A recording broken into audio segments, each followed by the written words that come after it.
দেশের চলমান নানা ইস্যুতে ধারাবাহিক আলোচনার অংশ হিসেবে ধর্মীয় নেতাদের সঙ্গে সংলাপে বসেন প্রধান উপদেষ্টা ডক্টর মোহাম্মদ ইউনূস। বৃহস্পতিবার বেইলি রোডের ফরেন সার্ভিস একাডেমিতে এই সংলাপ হয়।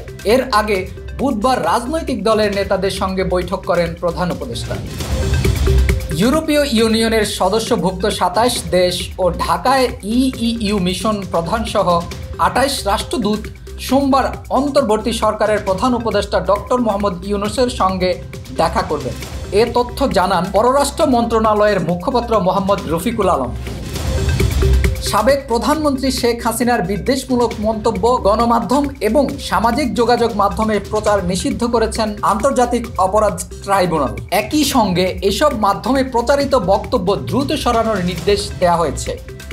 সরকারের সংশ্লিষ্ট কর্তৃপক্ষকে এই নির্দেশ দ্রুত কার্যকরের নির্দেশনা দেওয়া হয়। ক্ষমতাচ্যুত আওয়ামী লীগ নতুন করে সংগঠিত হচ্ছে বলে দাবি করেছেন লিবারেল ডেমোক্রেটিক পার্টির প্রেসিডেন্ট অবসরপ্রাপ্ত কর্নেল অলি আহমদ। তিনি বলেন, এই সংশ্লিষ্ট তথ্য তার কাছে আছে।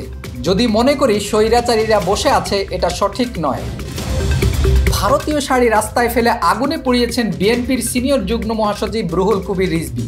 ত্রিপুরায় বাংলাদেশের সহকারী হাইকমিশনে হামলা ও ভারতের বিভিন্ন স্থানে বাংলাদেশের পতাকা অবমাননার প্রতিবাদে এই ক্ষুব্ধ প্রতিক্রিয়া দেখান তিনি। নেতাকর্মী ও সমর্থকরা তার সঙ্গে ছিলেন।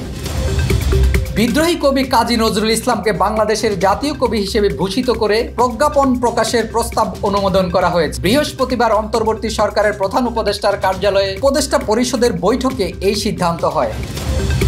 ভারতের আসাম জুড়ে হোটেল, রেস্তোরাঁ ও প্রকাশ্য স্থানে গরুর মাংস পরিবেশন ও খাওয়ার উপরে নিষেধাজ্ঞা আরোপ করা হয়েছে। আসামের মুখ্যমন্ত্রী হিমন্ত বিশ্ব শর্মা এই ঘোষণা দিয়েছেন।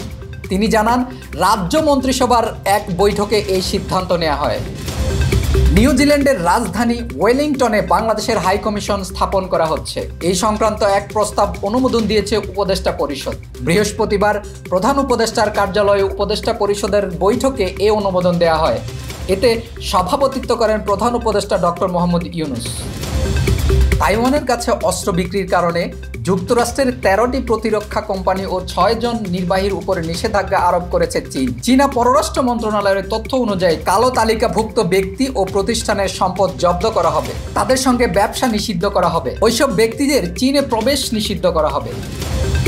সৌদি আরবে চলতি বছর রেকর্ড ৩০০ জনের বেশি লোকের মৃত্যুদণ্ড কার্যকর করা হয়েছে। সরকারি পরিসংখ্যান অনুযায়ী এটি এক বছরে কার্যকর করা সর্বোচ্চ সংখ্যক মৃত্যুদণ্ড।